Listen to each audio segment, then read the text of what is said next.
hoping for the best. Hoping for the best.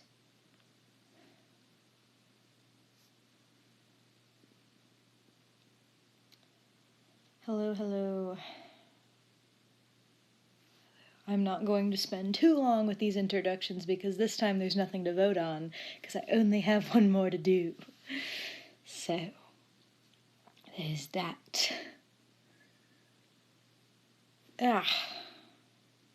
It is currently almost 10 o'clock where I am, but I was sitting there and I was going to do this earlier, but then I didn't do it because I got caught up doing some different things, and considering I have so much other projects to do, I really want to just get these done so I can just make them be done, and I can finally be done with them, and I can make place for some of my other projects to be doing.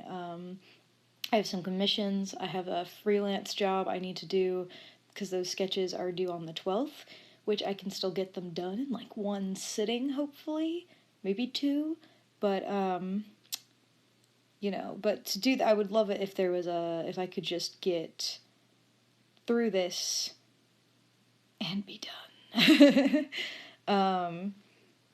So I can call it a day. So for anyone, if for some ungodly reason you didn't see the previous 8 of these, I'm doing gift art for mutuals and friends. I wanted to do the whole draw your friends' characters in your style or whatever. But the thing was, some of the people I wanted to do artwork for, I wasn't sure if they would consider me a friend or not, because we didn't really talk much. It was more of just a mutual following, so that's why I called it my friends and mutuals. So I have one more to do, but if you're curious, if you haven't seen them already, this was the first character we ever did together, guys. I say we because I've streamed all of these, although some of them are unlisted now, which I apologize for that, but you know, they don't do very well anyway, so I just like cleaning up my page a little bit by making them unlisted. But we have this one for Wallace and T. We have this one for Mandersea. This one for Hazia, and all these people are on DA, by the way. This one for Twisted Disaster, Aerofex Dracona, Quantablos, Glamist, and Pencil Tree, which we did last time. And we have one more from Bubba Bew, and they're all on DeviantArt and all that good stuff, and they're all my buddies or my mutuals, so yeah, we got one more, and then I'll be done, and we could call it a day. Now, place your bets how long it's going to take for my streaming program to crash. Just you wait. So we're just going to jump right into these, and of course this is voice is on, so if you want to ask me things, whatever, feel free. If I'm a bit slow, I'm sorry. Whenever I'm drawing, sometimes I get hyper-focused and I can't, like, properly form a sentence, so, you know, let's get started here.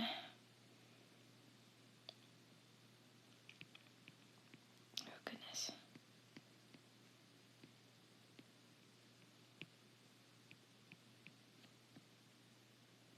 Okay.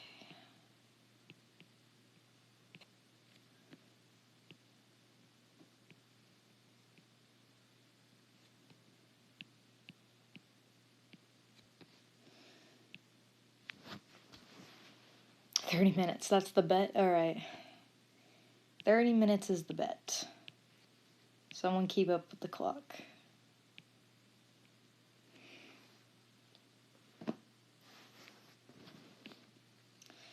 If a facehugger from Alien grew a xenomorph out of one of your characters, who would be the worst case scenario for that story?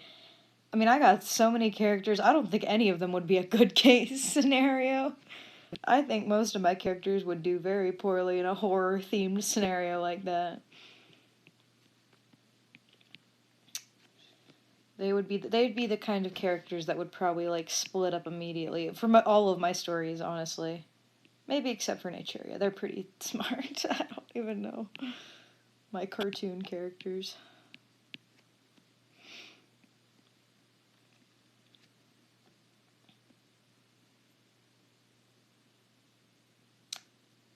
What brush do you use to paint? Just the Procreate Technical Pencil for my line art, and for my, for coloring and shading, I usually just use a hard airbrush, for the most part.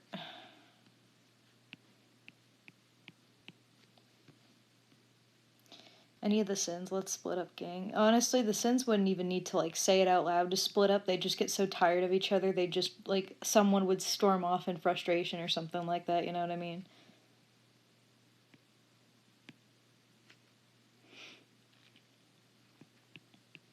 Do you have any advice on how to keep line art clean? Well, my advice would just be to, I mean, for one thing, it is having confidence in your strokes and stuff like that, which is just something you learn along the way. It's not really something that there's a secret to. You know, you have to, like, and obviously stabilizers work, but to be honest, stabilizers are going to make it harder for you to actually get the kind of line you want, especially if they're up very, very high. Which is why I don't usually use I will sometimes use stabilizers when I'm trying to work quickly, like if I'm animating something, but I will never really use them when I'm doing art stuff. So a lot of it's just going to have to be like getting confident in doing your lines. I I break one of the laws of art because I don't usually do a lot of my lines in one solid stroke. Like if you, it's harder to see on screen because you can't see it. But typically, what I do is I go over and over and over on the same line. And sometimes when I'm doing like, where's a good place to do it? Like sometimes when I'm doing stuff like this, it's just constantly going over and over as I make the line. If you can kind of see it on here, it's a little difficult because you can't see my actual pencil. But and for me, that just helps because it helps you have a little bit more control about where it's going. And also, it's part of also the cheats of having this sort of textury pencil brush is that it's easy. You have more room for error because like if I were to do this with with an inking pen, it's a little easier to notice when there's bumps, just a little bit. But with a pencil or the pencil brush, you can't tell as much because it's already grainy.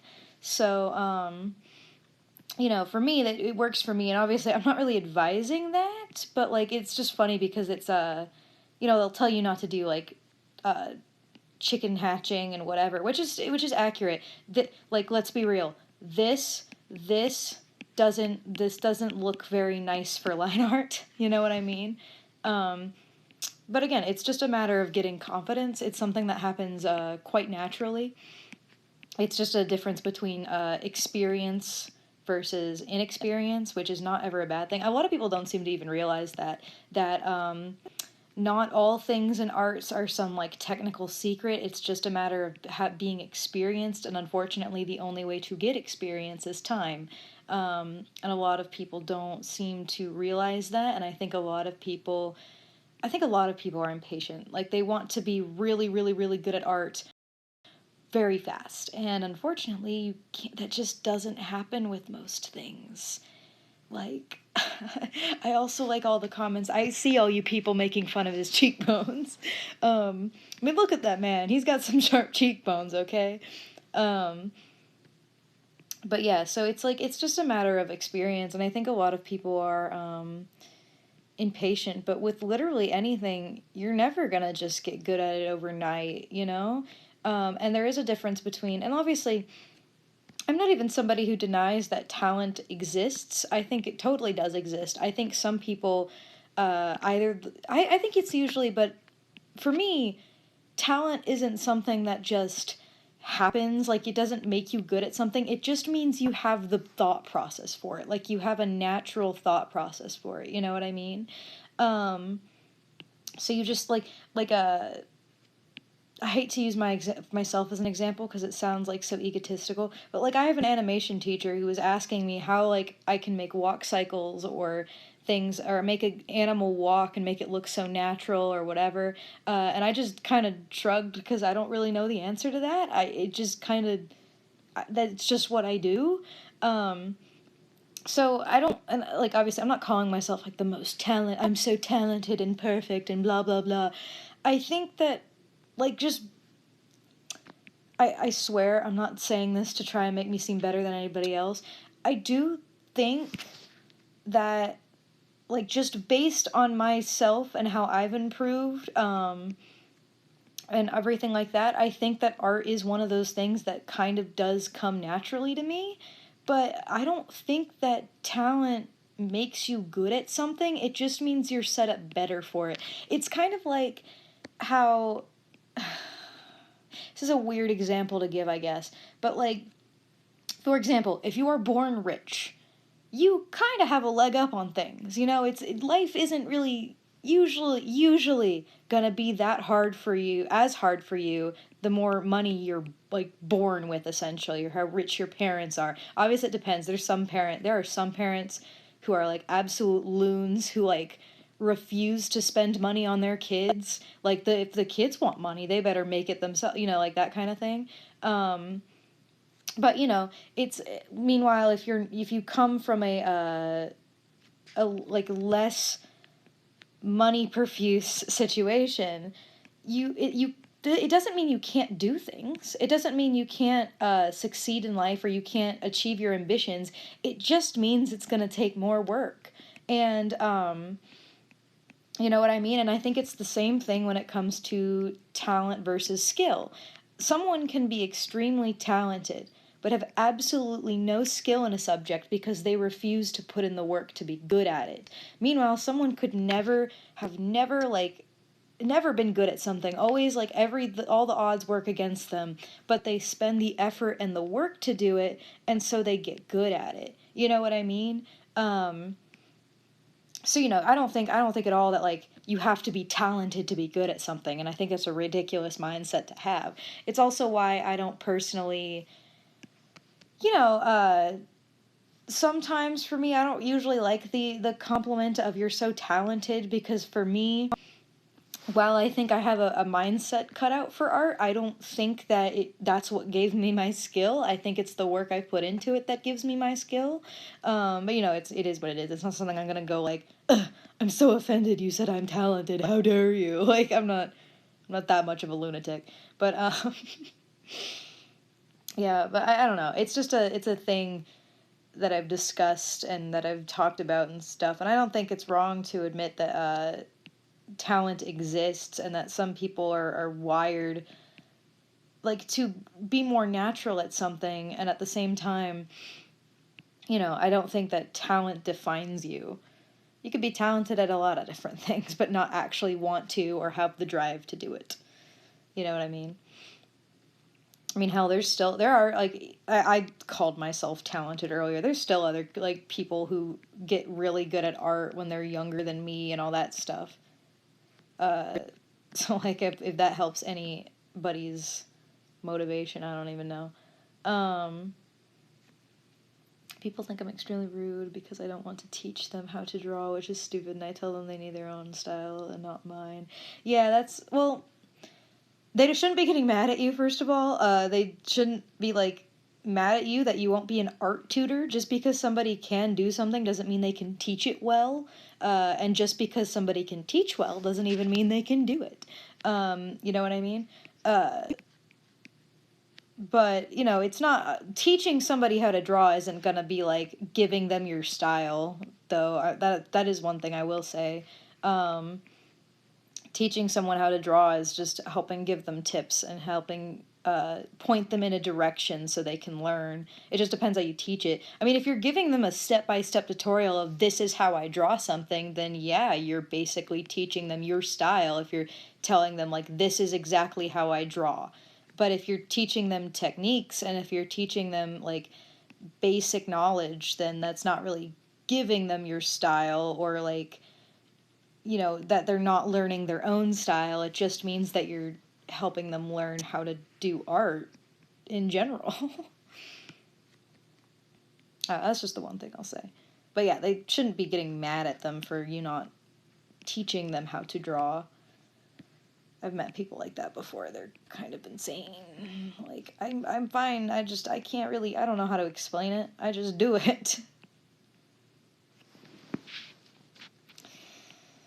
How do you think of poses for characters who are like fighting with weapons? I usually have a hard time trying to think of those poses. Watch like fights. watch videos of fights for most, unless it's like a fantasy weapon, but even then, if you can find a real life equivalent, there's probably, I would venture to guess, plenty of videos online of people sparring with weapons, of maybe other like pictures of people holding those weapons, things like that. So if you're trying to coordinate a fight scene, watch people fight. Trust me, it'll help, and it will get you the idea of the motion of fighting, because a fight is more than just like a few singular poses. Fights are always going to be like a whole, like it's a whole thing, it's a whole dance, you know what I mean?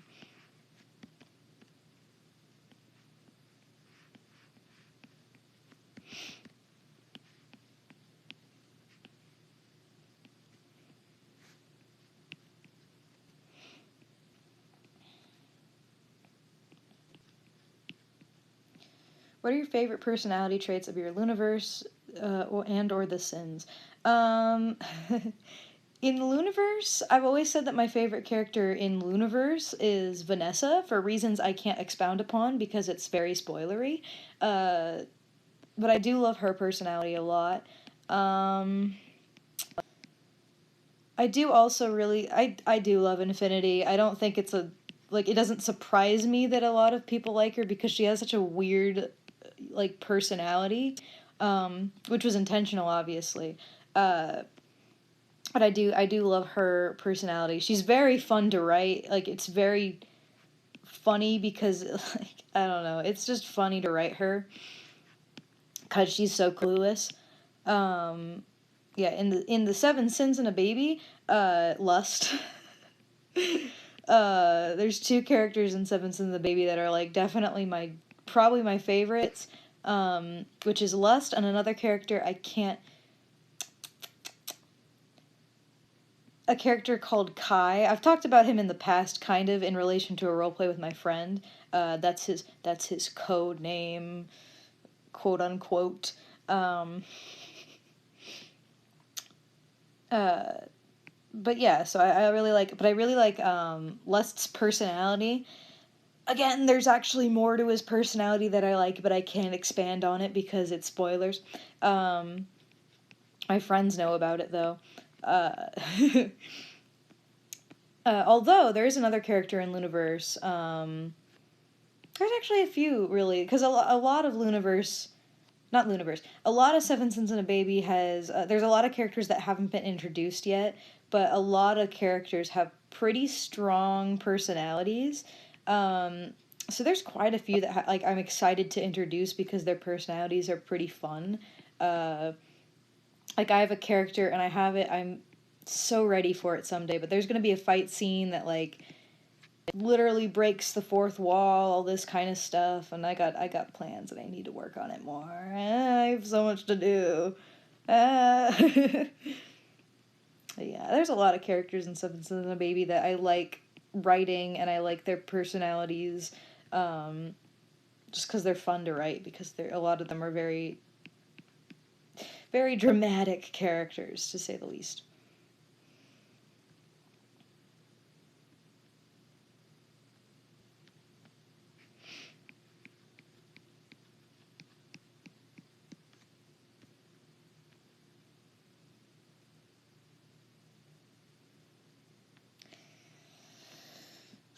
Where can I read Luniverse? There's no story for it.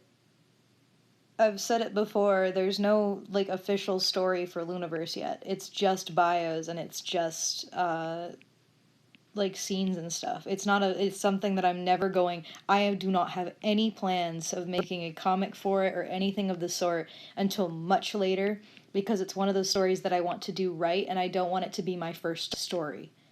I have other stories for that. And the reason some people have asked like why I put so much information about them online. It's because their backstories to me are usually not like, they're not very spoilery most of the time. There's some aspects of it that are, but there are aspects that are easily hidden within the backstories. Um, but the reason why I don't mind sharing that story online is because I'm not actually sharing the real plot, so no one can really steal my story. I just like share little snippets of the plot, but like main plot points and some of the things I'm most endeared to are still hidden and will remain hidden until it's an actual thing. But the reason why I like sharing it online is because I like having people. I think a lot of people don't get to see the actual creation process of stories and characters like this, like where they go and how they come to be, and then like, you know, what happens when they change, the process of it. And since they were characters online before they actually had an official story, I felt like why not keep them that way, and I can just show people their progression so they have something they can look at, something that can show them that they don't have to have their whole story figured out so far, and all that kind of thing. Which is why I don't mind sharing that kind of stuff. You obviously do have to be careful online when you're sharing your story. You don't want to put your entire story concept, like beginning, middle, and end, all the way online because somebody can easily steal it. However, uh, you can also easily win something like that because there is physical proof that you made it first. Um, but you know, so that's why I like putting it online, but there isn't any story for it officially yet, and there will not be for a long, long time, I'm sure. Hell, I'm still in like a debate with myself about whether or not I want to try and aim it to be a game someday or a comic someday. Because the more every time I sit down, I really think about how it would function as a game. I'm like, ah, oh, that'd be so cool, but it'd be really fucking hard. But it'd be really cool, especially for the kind of plot that happens in it.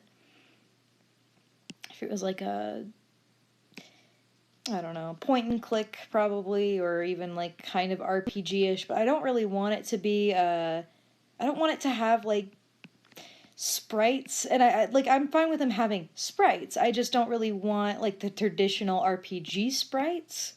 Uh so it would probably be kind of a point and click, or maybe like a pixelated game, but in a different style than a traditional like RPG, that you can make on RPG Maker or something like that. Uh, just because of the nature of what it is. I also considered making it another like option would be technically making it a visual novel, but it would like either way, whatever I make it, I want to make it very, very, very heavy on the your choices matter, because that would be a very important part of the story, is the idea that your choices matter. And it would be pretty ambitious with what I would have in mind, because I wouldn't want it to just be like your final decision affects like the ending of the game. I would want it to be something where it's like very, very subtle details can change certain things, and not just the ending, but just change how the story progresses and how it flows. Um, just because I think that kind of thing is interesting. Oh, thank you, Paige. Thank you, Paige Brinkenmeyer. I appreciate it. Honestly, I love your characters and backstories. Well, thank you. I appreciate it very much. Would you play as Luna? Yes, you would. For sure. Like, I can already, honestly, every time I think about it, one of the thing that always pops into my head, there's a few things that pop in my head, mainly, like, one of the most important scenes in the stories always pops into my head, and I can't expound on it because, again, spoilers, but, that always pops in my head. But one thing that I always think about that makes me laugh is the idea that, because of how Luna's character would be written in a comic, the way I feel like it would translate to a video game would be that she'd be like somewhat self-aware of the nature of what's happening the whole time, especially because she is the video game person. So like I feel like there would be very subtle jokes all the time. Like if, for example, if you kept exploring random bullshit, like if you wanted to examine every single rock in a forest or something, she'd say some shit like, why do I keep looking at these rocks like I'm a dumb video game protagonist? Like, or just make like subtle jabs at the player without it actually, like, the player actually being acknowledged. Because a lot of Looniverse has a lot of little fourth wall breaking jokes that are kind of subtle. You know, and that kind of thing. Again, there's another scene that I think about that would be, like, really cool and really, like, meta and weird, but I don't really want to, I can't talk about it.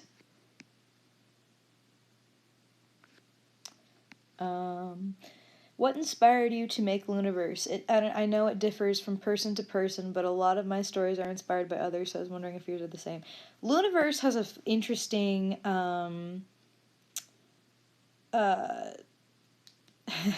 Looniverse is an interesting origin story. Originally, when I was a young child on DA, Luna, the character, was basically the first adoptable I ever bought on DeviantArt. And I was very excited about it. The second character I ever bought was Jackson. And it kind of progressed from there. And yeah, I finished. I'll pause for a second so I can tell this story without, like, stammering and stuttering every time I have to think or draw a line.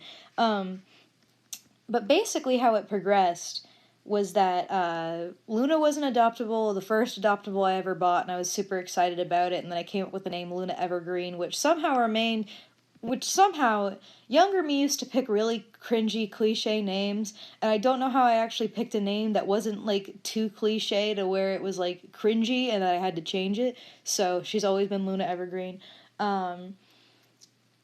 But I bought her. Jackson was, like, an adoptable that was originally intended to be female, but I really wanted a male character, so I just tweaked the adoptable bull just a little bit to make it a male.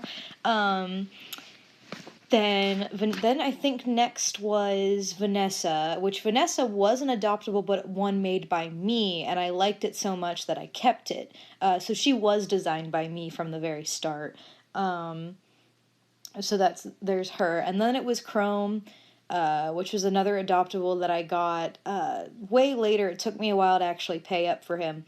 But I got him, and I made Virus based directly off Chrome because I was like, ooh, why don't I make one that's, like, inverted colors or whatever the fuck I was thinking. And that's how Virus got made. And that was back when they had their old designs. They have new design. Like, ironically enough, they have new designs who was designed by one of my mutuals, Wallace and T, who's done a lot of fabulous fan art of Looniverse. A lot.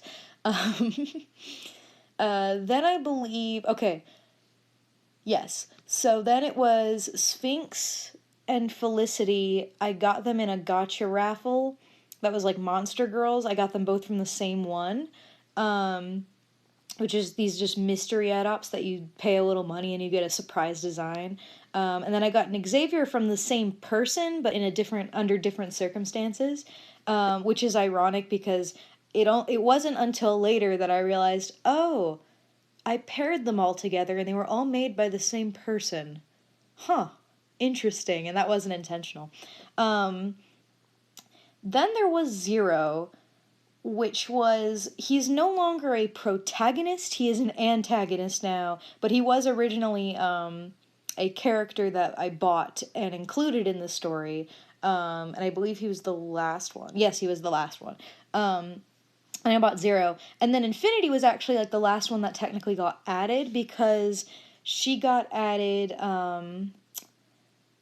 like, after the fact, because I remembered I had created this character during art class because we were playing a drawing game, and he likes to challenge us with, like, designing characters and all this stuff in, like, 10 minutes, and he was going around asking us to pick a shape. Now, I had assumed that it was going to be, like, draw a character based on that shape. So me getting to pick first, I of course picked the easiest, which was a circle, rather than anything else, because I thought he was going to say design a character based on that shape. But after we picked, he said design a character based on how many sides that shape has. So a circle has an infinite amount of sides. So I was like, fuck. So I designed Infinity, and I was like, okay, don't, like, cover up her eyes so it's like she can see nothing and everything at the same time. Give her the infinity symbol on her shirt. Give her a little infinity staff. All that stuff. Give her an infinity scarf. That's why she originally had.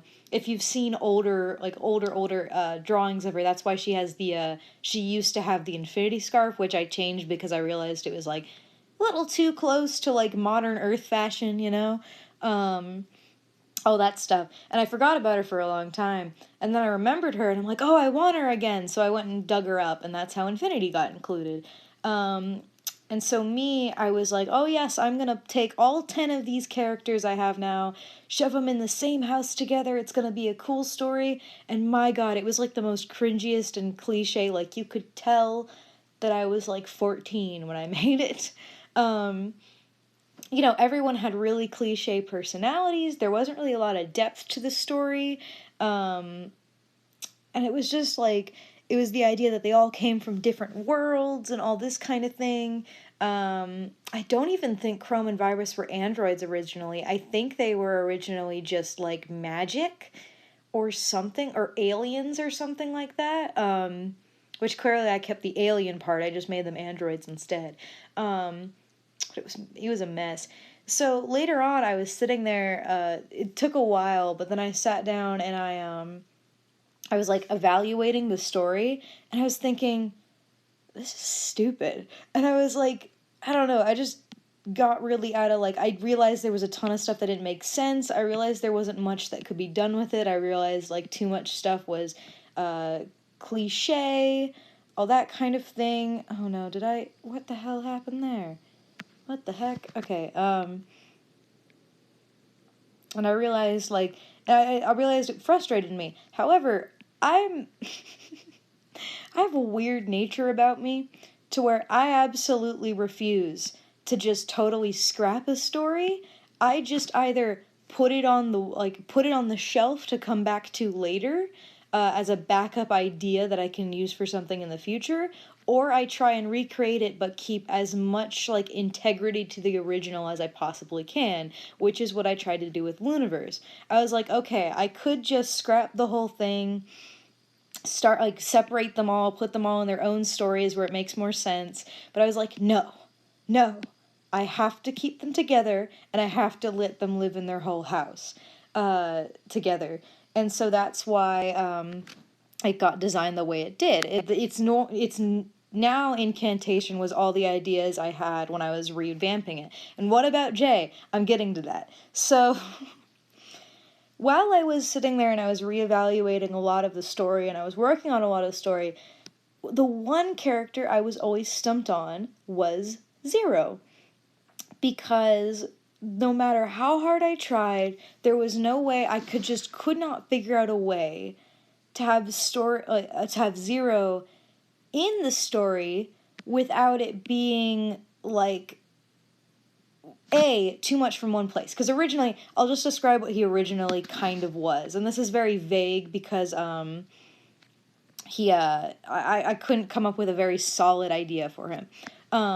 Originally, I wanted him to be like a bounty hunter kind of thing from Chrome and Virus's planet, and he was coming back to come wrangle them up and come get them, and then somehow, like again, one plot hole that I could never figure out was that somehow he'd get convinced to just stick around with the group, but he's always like, he's always slightly unstable and all that.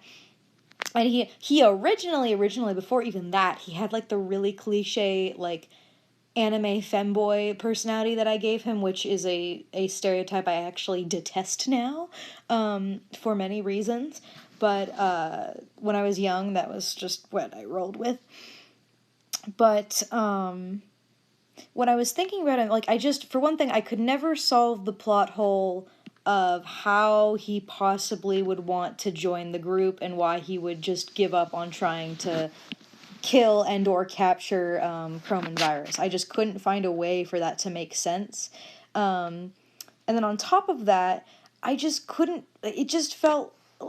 find a way for his personality to like fit in a way that made sense. you know, and it always, like, everything I thought of always led back to him being an antagonist rather than a protagonist, because I couldn't find a way for him to, like, make sense as a hero character and, like, actually help the plot along. And then on top of that, I was, like, realizing in hindsight that having three characters from the same place while everybody else isn't from the same place, it felt a bit like too much. And I was just like, 3 out of 10, that's a lot. So I decided, you know what? I finally decided, it was a kind of a hard choice because he's always been like called a main character and all that. But I decided officially that I was going to change him from being a protagonist to instead being an antagonist, and that was going to be his role, period. However, I didn't want to just totally make it 9 characters instead of 10 because I love my like even amounts. I like my 5s, my 10s, I like my 8s, I like my all that. I like my proper amount of group. So I didn't want to just leave them with 9. So I was like, okay, I want there to still be a 10th character in here. So Jay was designed specifically for Looniverse, which is why he has such a different, like, he was designed to fit into the world in a place where I felt like I could use it. But he was designed so I could have that 10th character still be included with Jay gone.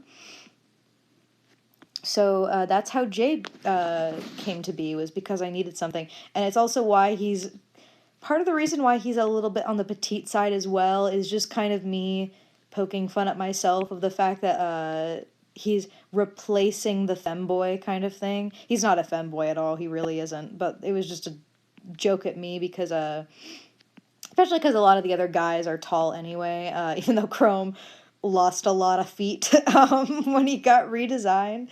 But, you know, so I wanted another shorter guy, but yeah, that's how he got designed. And then a lot of the story has changed, and some of it's just changed in the background, so it's never been stuff I've mentioned because, like, no one knew what it was originally anyway, so, like, why even bother?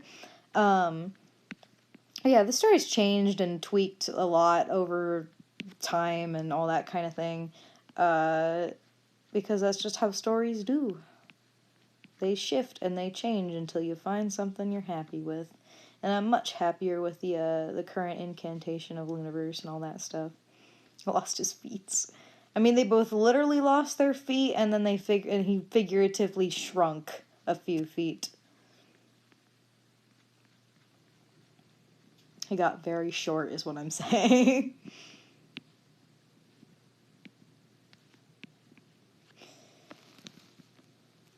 Chrome's redesign is like pairing up before versus after losing her limb enhancers. That's pretty accurate, to be honest. That honestly, that would probably be the similarity between the heights too, and personalities, I'm sure.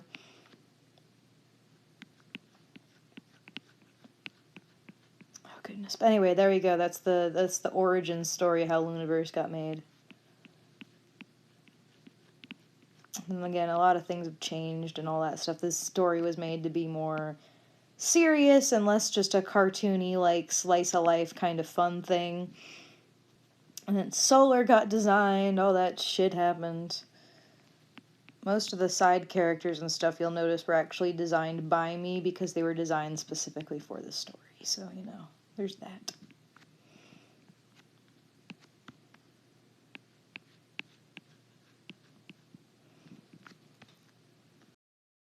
Their designs have also changed a lot over time. I'm not gonna, like, expound upon that too much, but eventually, I swear I will. In fact, after finishing this, it frees up my schedule a little bit. But at some point, I will get back. I will redo those Looniverse portraits, and people will be able to see their new designs on YouTube. But if you want to, feel free to go to my DeviantArt and look at them and see how their designs have changed, because they have changed a lot since the last time I posted about them on YouTube. Some for reasons and some's just for fun, whatever. Most of them for reasons, actually. Fucking hell. 35 minutes? Well, it seems we've lost the bet. It has not crashed yet. Knock on wood. This is also very random, but I'm just remembering it. There was a time in my old Discord server, not my new one, but my old one, where a person tried to, not her newest reference, but her, like, second to newest reference, where someone was trying to be like, just like, why does Sphinx look so, like, muscular or whatever, which, like, she really doesn't, she just has broad shoulders, like, trying to criticize my design choice because I guess to them Sphinx wasn't feminine enough in her body type, I guess, which is interesting,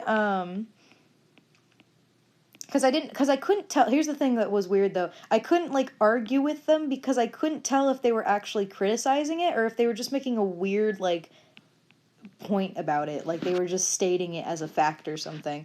It was very strange. But, like, it was funny, though, because originally I hadn't intended her to have broad shoulders. I just noticed after they pointed out that I had designed her with more broad shoulders, and I'm like, you know what? You know what? That's her design now. She has broad shoulders. That's what she do. I don't know.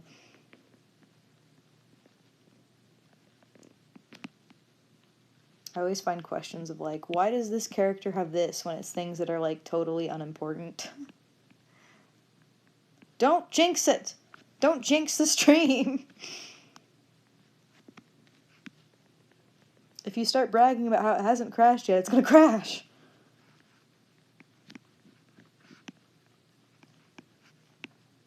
What's wrong with strong ladies? No, nothing's wrong with strong ladies. Strong ladies are lovely. There was a different character I have who's, like, really, really buff.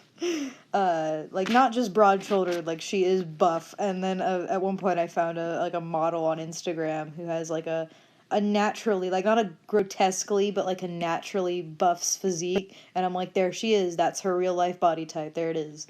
It was just really funny.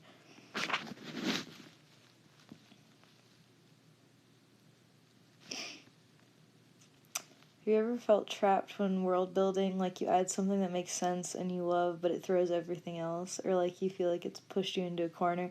Sometimes, I can't think of any example, but like I know, I get what you mean. Which just that has to do with, again, it's like the idea of when you're writing a story and you get to a certain transition and you can't, like, you just get so stumped on where it should go. So I've felt that before with writing and things like that. It's a similar concept, is what I'm saying, and that kind of thing. Usually, like I've done that. That's happened a lot with Seven Sins and a Baby. Actually, there would be a lot of moments where I come up with something and then I realize in hindsight that it doesn't actually make a lot of sense. But I just have to kind of roll with it and bullshit my way through it because Seven Sins and a Baby was never meant to be well planned. So just it is what it is. I have to just suffer with whatever choices I make, whether they make sense or not. So, that's the one story where I just do it, and it's like it's gonna be awful, but that's the point.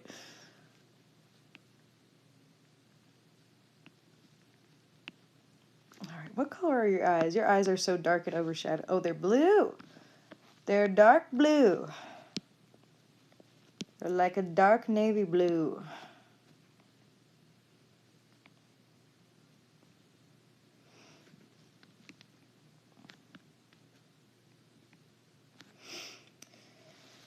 Do you have any tips on making dramatic or extra emotions, not like mad or sad, but things more complicated, like, oh, I'm proud but also conflicted, I'm not mad, I'm just stern, it's an issue? Well, for one thing, it would be looking up stuff, although I know to get, like, really specific expressions, it's not going to be easy. Another thing, though, would be, a lot of people don't realize this, you can be your best model sometimes. Like, if there's an expression that you want to draw, but you just do not know how it will look, make the expression yourself and take a picture. And don't just do it once, like, make a few different variations of it. So you can tweak small things on your face, whatever. Another way is, I've seen this advice, and it's very good advice. Let me make a new layer here real quick. But there's advice that when you're drawing character expressions, like this one, for example, is to not actually start by drawing the face, but actually by starting to draw the expression. So, for example, like if I were to draw this one, it would be like drawing something like this, and starting from there. And then you can basically go over it and sketch all the details over it. But like doing stuff like that's going to help get you somewhere. If you're looking for like conflicted ones, a lot of them is just going to be merging things that you already know about expressions. For example, this kind of expression usually can be, depending on what it's combined with, can emphasize like nervousness. Doing this with the eyebrows, it can emphasize nervousness or sadness. It usually emphasizes like openness. Raised eyebrows usually indicate like surprise or happiness or intrigue, things like that. Well, angled down eyebrows usually represent anger or determination or focus even. Furrowed eyebrows can typically, like if you're trying to do something focused, it would be a matter of just like knitting those eyebrows together, because these kinds of eyebrows can typically involve focus. It's just a matter of like making the rest of the expression not invoke anger, but instead invoke a sense of like steely-eyed determination. Meanwhile, with like mouths, frown is sad, smile is happy, exposed teeth can be both anger or worry, depending on the rest of the face. So, like, if you know small things about how expressions work on humans and, like, what subtle things can change an expression, then it can help you get those weird mix of things. Like, to use your example with proud but conflicted. Conflicted, I would say, in its simplest form, would probably look something like this, where you're like, kind of like not sure.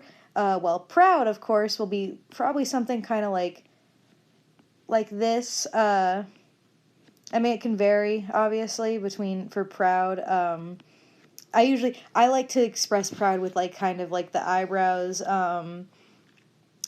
or the eyelids kind of down a little bit, because it just sort of has a more affectionate look to it, rather than like if you took them away, you suddenly get like a more, oh, I'm just happy kind of look.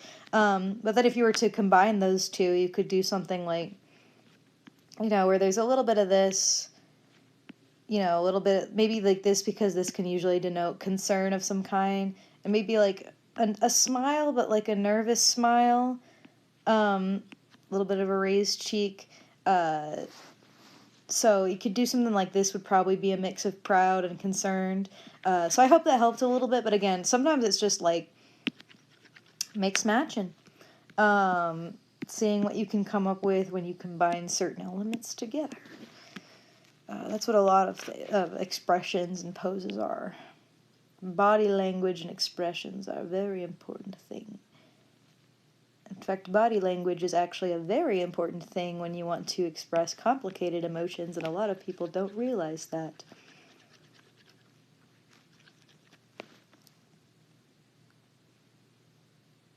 Do you have any tips to help the art curve when transitioning from traditional to digital? Well, for one thing, don't be like afraid to be bad at traditional art or digital art when you start doing it, because think of just digital art. Don't think of it like something totally different and something foreign. Think about it as just a different medium. That's what I like to say. A lot of people seem to have this image that like digital art and traditional art are like two totally different things. They're like totally two separate concepts, but really there's a lot of elements that are shared, and it's just like digital art's just a different medium. It's using different tools. It's using different, I would like to say it's like, how using charcoal is different than using a pencil, or using like watercolors versus oil paint. You have to use different techniques for every single thing. So for digital art, just think about it as a different medium. Again, like, if you do a bunch of watercolors, it doesn't mean you're good at oil paints. If you sketch with a pencil a lot, doesn't mean you're suddenly good at using charcoal or using a stipple sponge or whatever. So digital art is just like that. It's different tools. You have a tablet instead of a pencil, you have, you know, all that kind of thing. But, yeah, so that's how I usually like to put it, is that just think of it like a different medium rather than a totally different concept entirely, and that'll probably help you out a little bit. And again, just don't be afraid to be bad at it. Like anything else with art, you got to get good at it, and it takes practice to get good at it. Although usually what I've found personally is that it's not as different, and most traditional artists, after they like pick up the little nooks and crannies, their art quality is usually going to be retained once they get used to the tools and things like that. Now I gotta go through and I gotta do some tweaking on colors here, but I have him colored! Wow! It's magical. I mean, granted, he's much simpler than a lot of the other characters in this I've had to do, so kind of a nice break. Just a little. Nice little, just a nice little change of pace from the other ones I've done. Don't jinx the stream, you fools. Usually this thing will actually, typically the first one will usually last about an hour, longer if I'm lucky, so...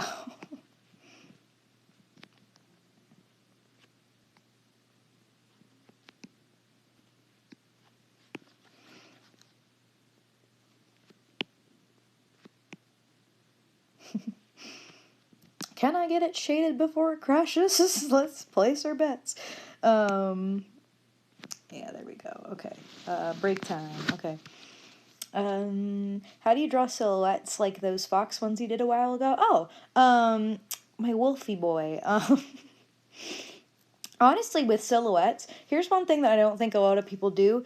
Don't try drawing just the silhouette, because it's gonna be, you're gonna have weird things happen.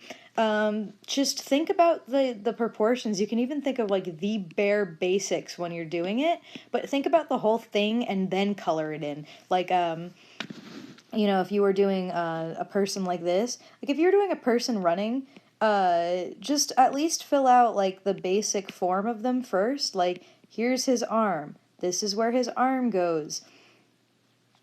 Okay, and then this is his leg behind him. This is his leg in front of him. I'm drawing things that won't show up on the silhouette, but the whole point is that you can see exactly where it's going, and then you can go back and you can, I totally colored outside the lines there. You can go back in and you can color it all in, and bam, silhouette. There you go. So, that's generally how I go about it. Silhouettes are also a thing that a lot of people actually use in posing, where they actually just block in the general, like, silhouette of the character and then do details afterwards, whatever you want to do. All that kind of thing. But yeah, usually with silhouettes, it's just a matter of getting form. And also a thing with silhouettes is when you don't have those detailed features in there, you have to be expressive with the body language. You have to. It is a requirement. That's why with like my character Wolfie, who is a silhouette wolf fox deer creature, he has, you know, long, there's a reason why his ears are long. It was a stylistic choice because longer ears are more expressive. He's got a longer neck because it's, again, expressiveness.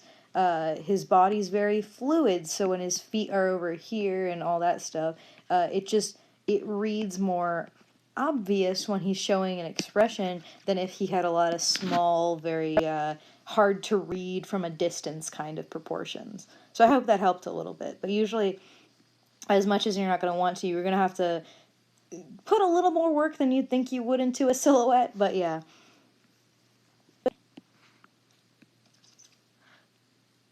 Do you have any tips for drawing blush? Even just a suggested brush would help. My suggestion would be not to use, like, I mean, it depends on your style. It really does. I guess I'll just do it real quick right here. I typically, when I do blush, is I'll take a reddish color. That's a little strong, but whatever.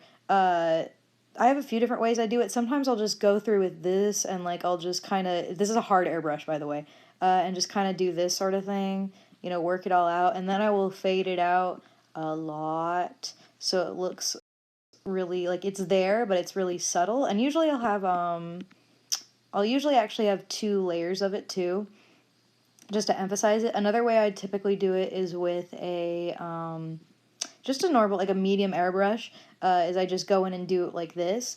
But it does really depend on your on your style and stuff like that, on what's going to work best for you or what's going to look the best for you. Because, you know, there are some people where their styles are simple enough to where they can get away by just doing this. Kawaii desu. Oh, what a perfect character to have for this tutorial.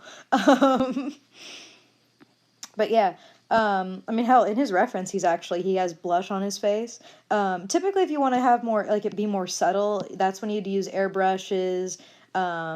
I'd suggest not making the blush very strong unless you want it to be really obvious, or if you want it to be,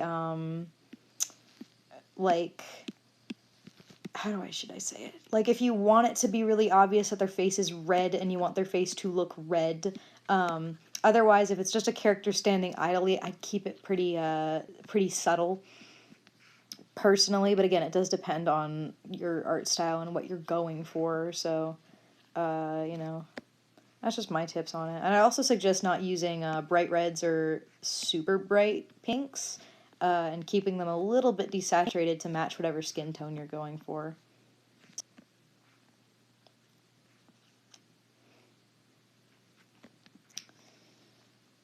Shading time. He's too embarrassed. Oh god, okay. My Mr. Cheekbones is blushing. Oh lord, what a perfect character to have for a blushing tutorial. Mr. Cheek. Oh my lord.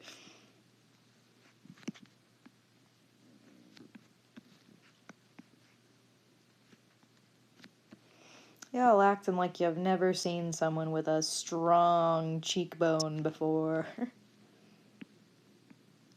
You have now become disowned from this family look. I appreciate the compliments on my facial expression.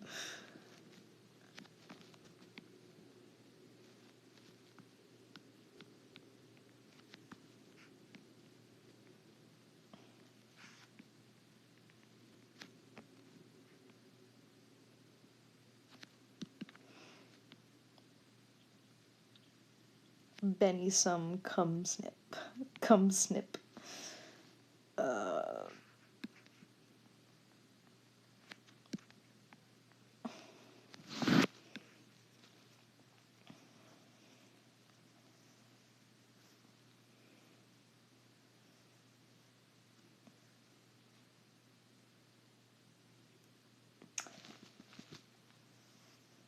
How do you do compelling character designs? Please help. Well, there's not really gonna be one thing that will, like, fix all your problems. There really won't. It's just gonna take practice and study, and it's gonna take you, like, observing things and, like, doing your own kind of, investigations into it and that kind of thing. But one thing I will say will just be, like,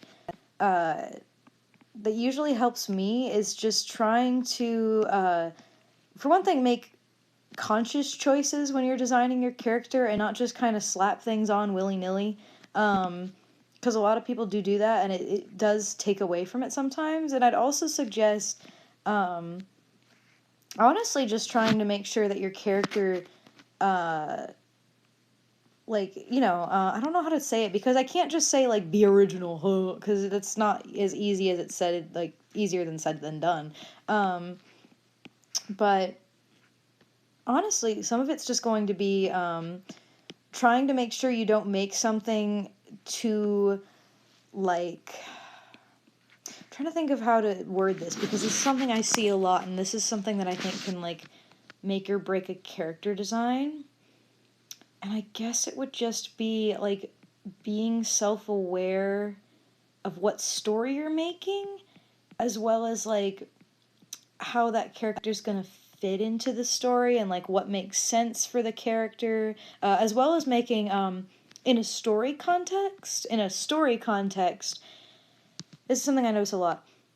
Making characters that look distinctly different from each other and contrast well when standing next to each other, which doesn't always have to mean like giving them drastically different body types and face shapes. Not always, although that can help a lot, but it can just mean like making sure they have distinct aesthetics, you know what I mean?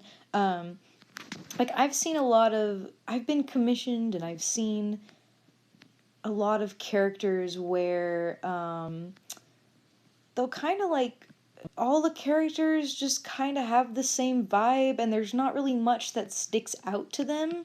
You know what I mean? Or they're just so like, I don't want to say this in a mean way because there's nothing wrong with having a basic character, but sometimes in a story setting, like having a basic character just means that your character isn't going to stand out for its design, so there needs to be something more to its character itself that's going to help them stand out. If they're a main character, if they're a side character, who the fuck cares? But like, you know, if you want them to be a unique and standout character, and also again, it's not always design. Sometimes it can be personality and all that sort of stuff. But sometimes it's a matter of just thinking about where your character comes from, how your character acts. One thing I see it all the time, is I will just see people who like all they ever put their characters in is like hoodies and sweatshirts and like, you know, always have like jeans on or always have a beanie on and it's, you know, that kind of aesthetic, which is fine if that's what you like. But unfortunately, when it comes to a character design, if all your characters look like that, they're they're gonna have some issues like standing out. You know what I mean? Um, which is something I've seen before.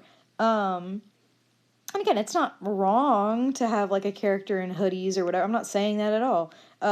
It's just a matter of like when all you're just having the self-aware. I'm explaining this horribly. I'm going to just stop while I'm ahead here, but I don't know. I hope that helped somebody with somebody got something out of that. But it's hard. It's a hard thing to explain, and a lot of it's just going to come from practice and things.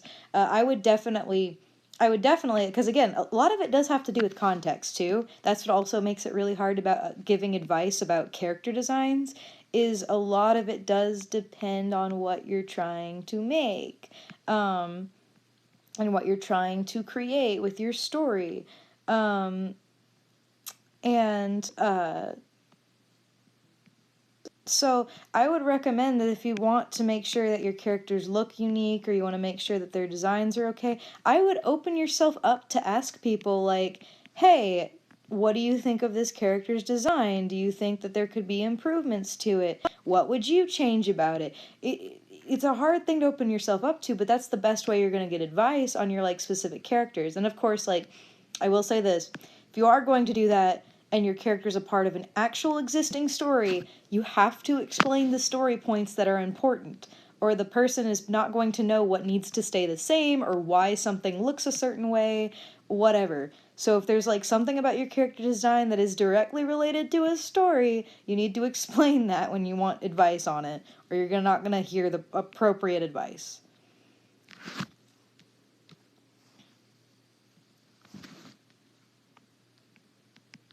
I don't know. I hope something there helped. And again, it's a hard thing to give advice over because it's such a broad subject. And also, everybody's definition of interesting is different. That's also a thing that makes story writing stuff hard because what I find interesting may not be what you find interesting, and vice versa. You know what I mean?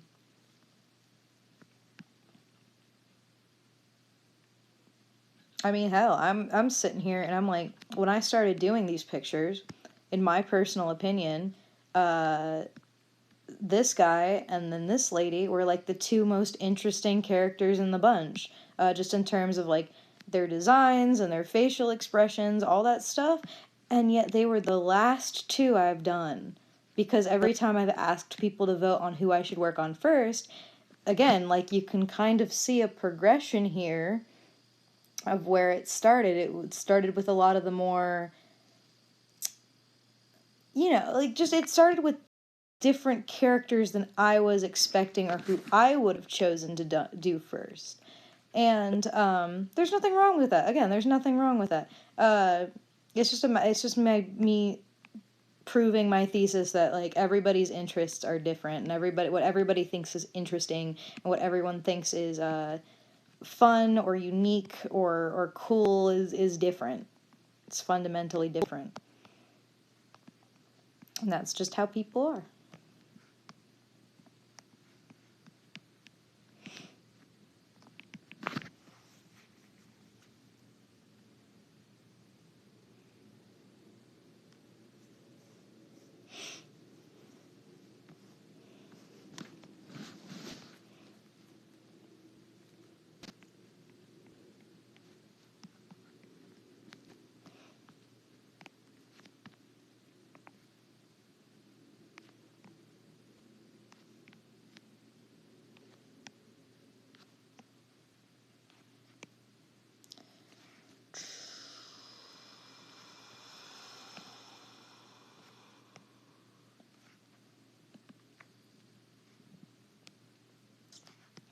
Yes, I'm trying to ignore the soup arguments. I think this is an argument better decked out by the comments or the chat. I forgot what a chat was for a second.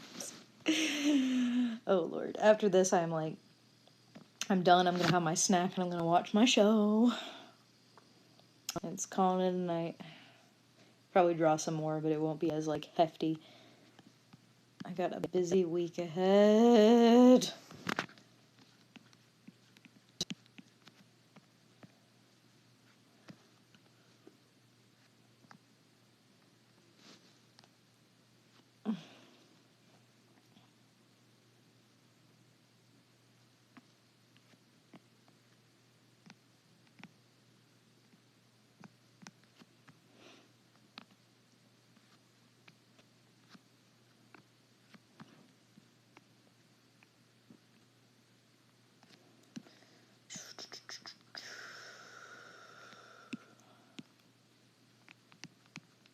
Bless you, Bubba, for having much simpler characters.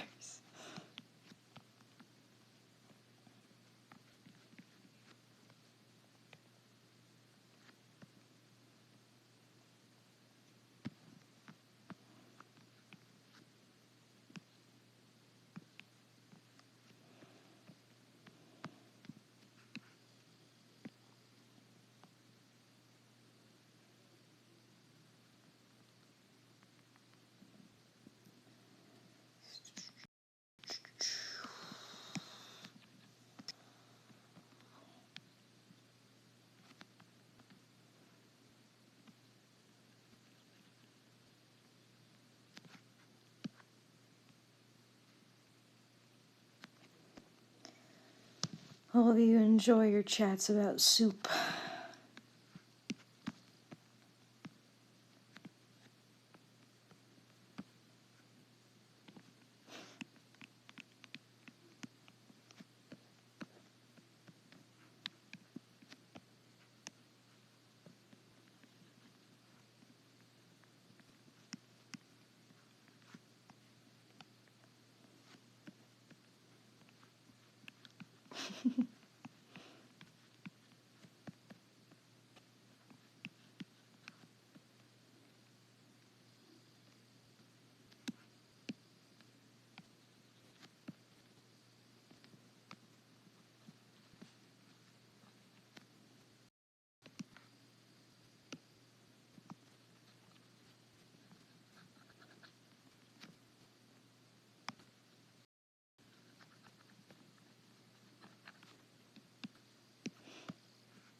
Alright.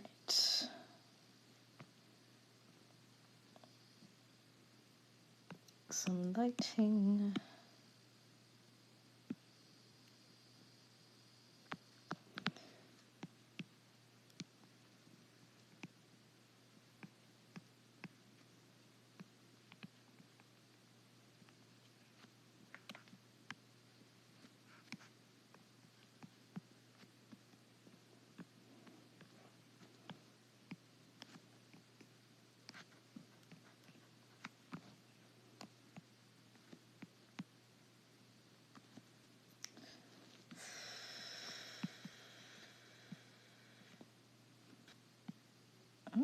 part of the soup discussion. Don't try to drag me into it.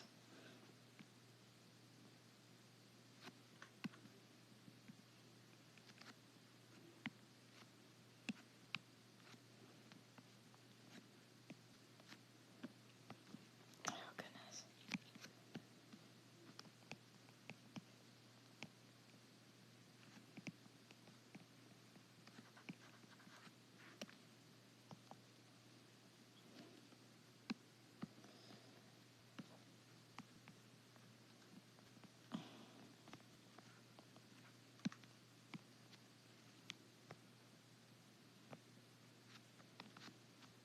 Y'all are really intense about this soup debate. I don't know whether to be pleased or disappointed. Let's make this more white, because the yellow doesn't really look good on the gray. Yeah, much better. Okay.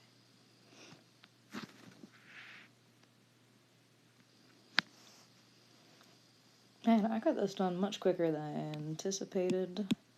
I'm gonna do a little bit more, just minor things for the shading, just to make it, because I feel like I didn't do a lot on here.